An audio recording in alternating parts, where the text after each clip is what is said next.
Together, we're the Rons. Remember when you were driving down the highway in Alaska growing up and you endoed your car into the median on the highway? Endoing the car never happened. Did I roll the car over? Yes. Did not endo. The police officer said I endoed the car, but physically that's impossible. It's snowing in Alaska, happens a lot. I'm driving down the highway, 45 miles an hour. Was not going very fast, divided highway with a median, a ditch median in there. I was going in the left lane, cruising along, front wheel drive car, and my left front tire got stuck in the snow berm a little bit. Spun me around, hit the snow berm, and it was really soft snow, and I rolled down in the ditch and the car rolled over. Barely did any damage to the car. In fact, when the tow truck flipped me back over, the only damage was to the mirror when it rolled over on the other side. I was hanging upside down in this car, not any injury. So if you can imagine, the police officer says, I endoed this car. If I had endoed this car, do you imagine how much force it would be on my body wearing the seatbelt? I had not a single bruise on me. Unless I'm like some superhero skeleton, I would have had broken bones or whatnot. So I did not endo the car. I did roll it over. You're basically saying to law enforcement, you don't understand. This is the first accident you've ever seen.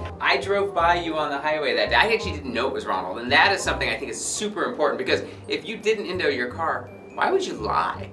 And Ronald took this for years. He denied flipping his car onto the highway. I never denied anything. Here's how this really happened. I'm driving down the Seward Highway in Anchorage.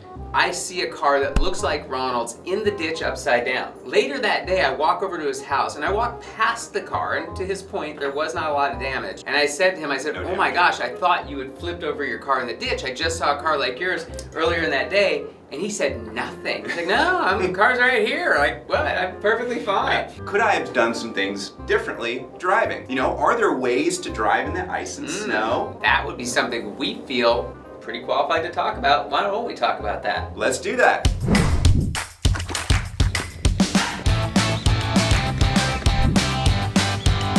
You know, Ronald, our audience is looking at us like there's two Alaskans that know how to drive on snow and ice. I think that they want our top tips. So what's your top tip for driving on snow and ice? Well, the number one thing I tell people about driving on ice and snow is keep it slow.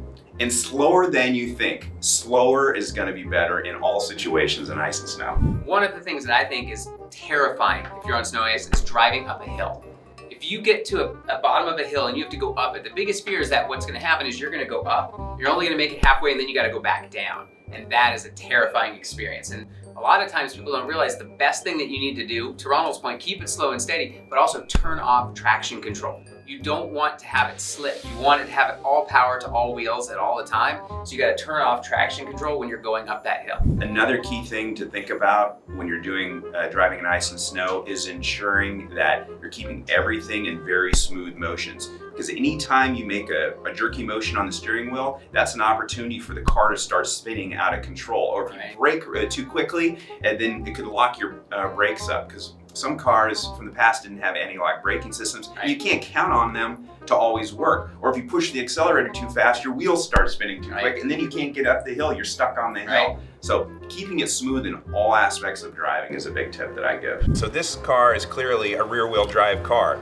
And with a rear-wheel drive car, you're just not gonna have any traction, very much traction in the front of the car. So you gotta know what you're doing, because you could easily get stuck spinning in the back. So you have to have some really smooth acceleration to kind of get started. If you need to accelerate out in front of traffic, making sure you're being really smooth about it, because when you have the rear wheel drive, you can easily spin out if there's ice and you spin out of control. So having a nice smooth track, and then if you feel yourself sliding, letting off the gas. Now, let's say you're in a scenario where you do start spinning out of control. You know, you're driving down the road and all of a sudden you start turning and you're halfway turned, you know, sliding down the road. A lot of people want to turn it back the other way and try to correct it. That's not the right scenario. What ends up happening, if you're already at 90 degrees, you want to turn into the spin and let off the accelerator and don't push the brake. You just literally turn into the spin until you slow down, and obviously you hope you don't hit something going this way, but if you put on the accelerator, it's going to spin it more, and if you put on the brakes,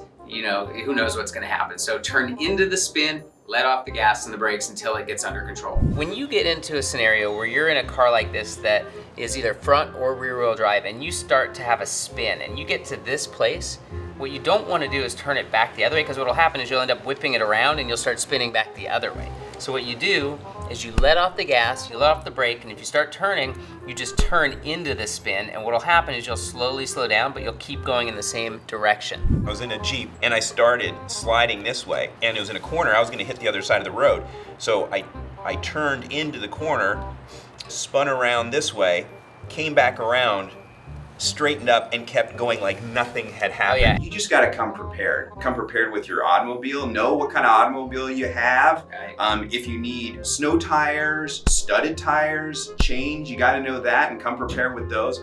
Bring a shovel, bring a coat, maybe you're stuck in a snowbank. Bring some salt or some dirt. I mean, all these things you don't even think about unless you grew up in Alaska, that you really should bring with you just in case. Do everything you can. You still might end up in the ditch. If you find yourself in a pickup truck, which are great, even if it's four-wheel drive, there's no weight in the back. So if you are in a pickup truck and you're driving in winter, you want to put something heavy in the back, like sandbags or bags of kitty litter or anything that could be heavy, so that as you do start to turn, that there's some weight on there to hold the wheels down. Changing lane on a highway that has snow in it is a very, very rough and tough experience. So if you have to change lanes, what you need to make sure that you do, because what's going to end up happening is you have ruts, which is basically you have cement or ice where the wheels are, and then there's gonna be snow in between the cars and then snow between the lanes. So trying to cross it, think of it like water skiing. You have to go over the wake. That's kind of what you're doing when you're changing lanes on the highway with snow. And so when you're doing that, again, to Ronald's point, smooth,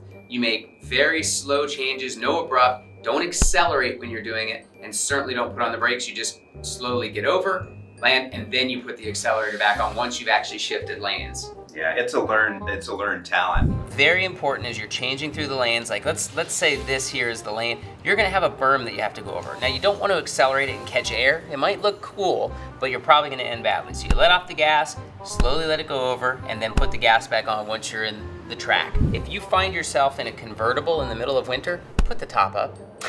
Like really, why is this guy driving in winter with his top down? What is he thinking? He must be a true Alaskan. So remember, the cops said I endoed the car. Endo means end over end. End over end. So this is what the cop said I did.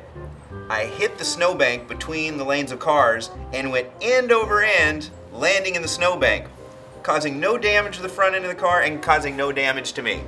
That makes absolutely no sense. So this is what actually happened. I was driving along, 45 miles an hour, front wheel drive car, drags into the snowbank, icy road, spins me around like this, hits the snowbank, deep snowbank, rolls down, hardly any damage to the car.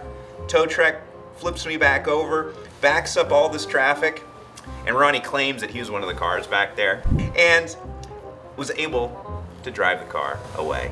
Well, as you can see, as proficient as we are at driving in ice and snow, bad things still can happen.